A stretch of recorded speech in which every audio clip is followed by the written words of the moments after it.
बाबा, सब ने ठुकरा दिया मुझे। कभी अपने कहे, कभी अपनों ने ही पीठ फेर ली। जिन्हें अपना समझा उन्होंने मेरी चुप्पी को कमजोरी समझ लिया। कभी कभी तो खुद से भी नफरत होने लगती है। सोचता हूं क्या मैं सच में लायक नहीं था। थोड़ा विराम और फिर भाव पलटता है। पर फिर याद आता है, तेरी राह में आने वालों को तो हमेशा समाज ने ठुकराया ही है ना महादेव?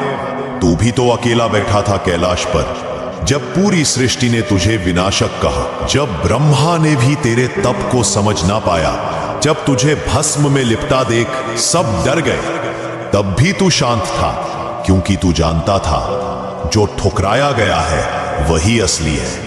शायद इसीलिए तूने मुझे भी सबके बीच अकेला छोड़ा, ताकि मैं दुनिया से नहीं खुद से मिल सकूं। अब समझा हूं बाबा, ये अस्वीकार अपमान नहीं है, ये तो वो क्षण है जहां मैं अपने भीतर के शिव को पहचान रहा हूं। अब मैं किसी से मान्यता नहीं मांगूंगा, क्योंकि तूने जब अपनाया है तो बाकियों की जरूरत ही क्या। तेरी कृपा से अब मैं जान गया, जिसे दुनिया ने ठुकराया वो दरअसल तेरे चरणों में स्थान पा चुका है। अब हर तिरस्कार मेरा आशीर्वाद है, हर असफलता मेरा जागरण है, क्योंकि अब मैं उनका नहीं, मैं महादेव का हो चुका हूं। सुन ले, इस ब्रह्मांड का सबसे बड़ा सत्य यही है, कर्म से कोई नहीं भाग सकता। महादेव स्वयं भी यही शिक्षा देते हैं कि जो कर्म करेगा वही उसका फल पाएगा। कई लोग सोचते हैं कि चालाकी, झूठ और दिखावे से वे सब पालेंगे, पर भूल जाते हैं कि शिव का न्याय कभी गलत नहीं होता।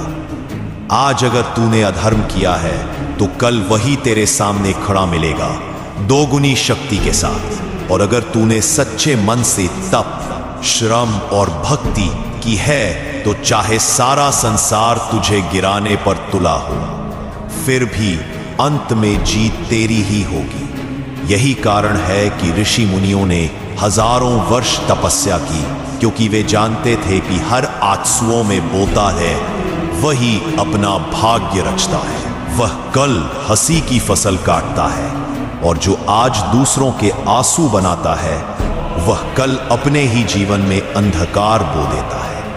कर्म का यह चक्र इतना सटीक है कि इसमें एक तिनका भी इधर उधर नहीं होता। तो साधक, डगमगा मत। अगर तेरा मार्ग सत्य है, तेरा दिल निर्मल है, तेरे कर्म भक्ति और परिश्रम से जन्मे हैं, तो तू अवश्य जीतेगा। महादेव का न्याय देर से सही पर प्रचंड होता है।